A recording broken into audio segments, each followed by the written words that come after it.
Welcome back to Braille's channel. Sa mga naghihintay pong muli ng cash grant schedule para sa mga 4-piece beneficiaries, good news pong muli. Dahil naglabas na naman po ng panibagong schedule ang Land Bank na ipapasok na bukas. Ang hinihintay ng lahat, sino-sino naman kaya ang makakatanggap? Yan po ang ating ibabahagi ngayon, kaya tignan niyo pong mabuti ang bawat category period na makakatanggap. But before po tayo mag-start, please do kindly subscribe, like, and share na din po Brillis sa mga Channel. kapwa natin. For peace Subscribe, beneficiaries, Brillis para Channel. lagi po tayong updated sa mga Subscribe, latest Brillis payout Channel. schedule.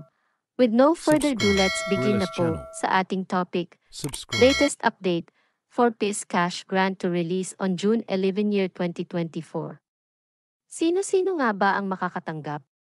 Yan ang ating alamin. Good news pong muli, dahil naglabas na naman ng bagong schedule ang Land Bank para sa cash grant payout ng mga category period beneficiaries. Ang payout ng cash grants para sa mga beneficiaries ng Conditional Cash Transfer or CCT program o Pantawid Pamilyang Pilipino program or 4-piece ng GSWP ay nakaschedule na sa Martes bukas, June 11 through ATM withdrawals sa mga piling Land Bank servicing branches nationwide. Sino-sino nga ba ang kabilang sa makakatanggap?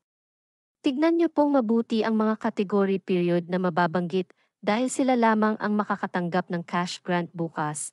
At una na nga po dito ang category P1 2023, RCCT CBS, Regular Initial Regular. Ang mga region na kabilang po dito ay ang Region 2, Region 3, Region 4A, Region 5, Region 6, Region 7, Region 9, Region 10, Region 11, Region 12, kasama nitong NCR, Mimaropa at ang Bangsamoro Autonomous Region in Muslim Mindanao or BARM. Pangalawang kategory ay ang P1 2023 Additional 4-piece listahanan 3H CBS Regular. Ang mga region na kabilang dito ay ang Region 9, Region 10 at ang Bangsamoro Autonomous Region in Muslim Mindanao or BARM. Pangatlong kategory ay ang P1 2022 Additional 4-piece listahanan 3HS Additional 4-piece listahanan HXB 36.2 Retro. Ang makakatanggap dito ay ang mga nasa Region 5, Region 9, Mimaropa Region at ang Bangsamoro Autonomous Region in Muslim Mindanao or BARM. Ang pang-apat na kategory na mapapasama sa makakatanggap ay ang Category P2 2022 Additional 4-piece listahanan 3 HS Additional 4-piece. Listahanan HSB 36.2 Retro at ang region na kasali po dito ay ang Region 5, Region 9, Mimaropa Region at ang Bangsamoro Autonomous Region in Muslim Mindanao or BARM. Ang panglimang kategory natin ay ang P3 2022 Additional 4-piece listahanan 3HS Additional 4-piece listahanan HXB 36.1 Retro. Ang region na kasali po dito ay ang Region 5, Region 9, Mimaropa Region at ang Bangsamoro Autonomous Region in Muslim Mindanao. Ang pang-anim na kategory natin ay ang Category P4 2022 Additional 4-piece listahanan 3HS Additional 4-piece listahanan HX 36.1 Retro.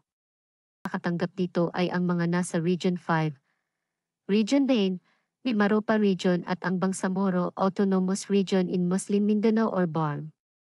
Ang pang-pito na kategory ay ang Category P5 2022 Additional 4-piece listahanan 3HS Additional 4-piece listahanan HS 36.1 Retro. Retro, ang makakatanggap dito ay ang mga nasa Region 5, Region 9, Mimaropa Region at ang Bangsamoro Autonomous Region in Muslim Mindanao or BARM.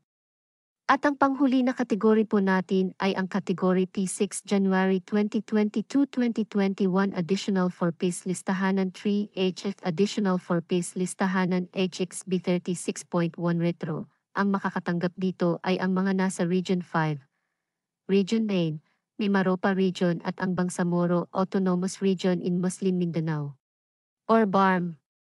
Ang lahat ng nabanggit ay makukuha ang cash grant bukas sa inyong Land Bank cash card through Land Bank participating branches nationwide. Pwede niyo po bisitahin ang Land Bank Facebook page para sa iba pang mga impormasyon. That's it. Manatili lamang po kayong nakatutok sa aking channel para sa mga latest updates at impormasyon para po sa inyong lahat. Marami pong salamat and God bless everyone.